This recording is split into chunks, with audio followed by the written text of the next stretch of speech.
Yeah, hey, John Heilman, it's fascinating. Yesterday afternoon, before Merrick Garland came out, Maggie Haberman with the New York Times said she had heard from Republicans who had said that the White House or that the former president's people had reached out to him and said, maybe back off a little bit on the attacks, suggesting that there may be some really bad information out there.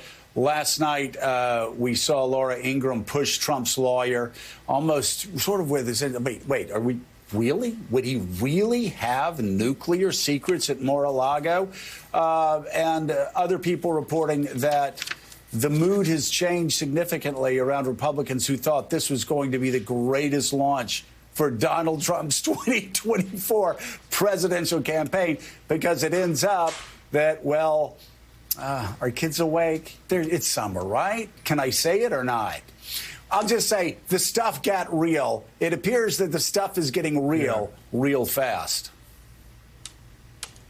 Yeah, unlike Donald Trump, I'm not going to plead. I'm not going to plead the fifth this morning, Joe, and because it doesn't seem to have done him any good in this particular week. And I will say, yesterday, although no one on this set or in this virtual space that we inhabit, or in any way associated with the show, tends to watch the morning show over on that other network you sometimes refer to. But there was a moment yesterday when one of the hosts there on that other network started pushing Steve Scalise in a way where he was talking about, well, why are you guys attacking the blue so much? You shouldn't attack. Republicans like those, supposed to like the blue. You should back off. And a lot of people were puzzled because that particular cable host doesn't generally push back on Republican lawmakers all that much.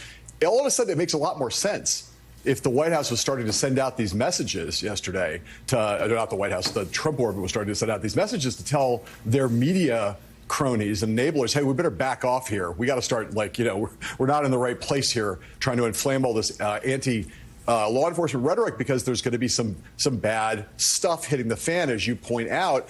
And look, I mean, everyone is talking about, I totally agree with Neil about the brilliance of what Garland did yesterday. You know, Joe, you and I had this conversation the day before about should Garland speak or not.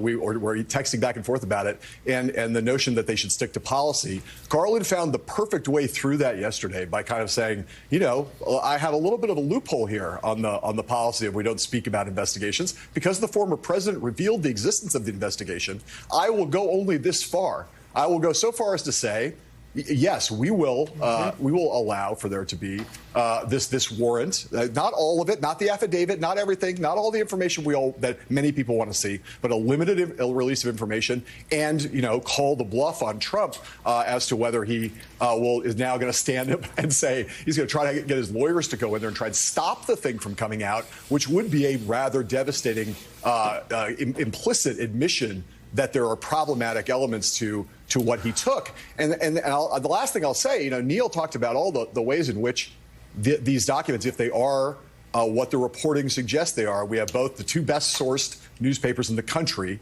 on this story, at the New York Times and the Washington Post, both suggesting that that is in fact what these secrets entail and these documents entail. It's not. Yes, it's one giant concern is whether foreign adversaries could find their way to possessing them. Another is the possibility, and God perish the thought, that Donald Trump, and I say that sarcastically, that Donald Trump might have thought, you know, when I leave the White House, I'm going to take everything of value, of potential monetary value that's not nailed down.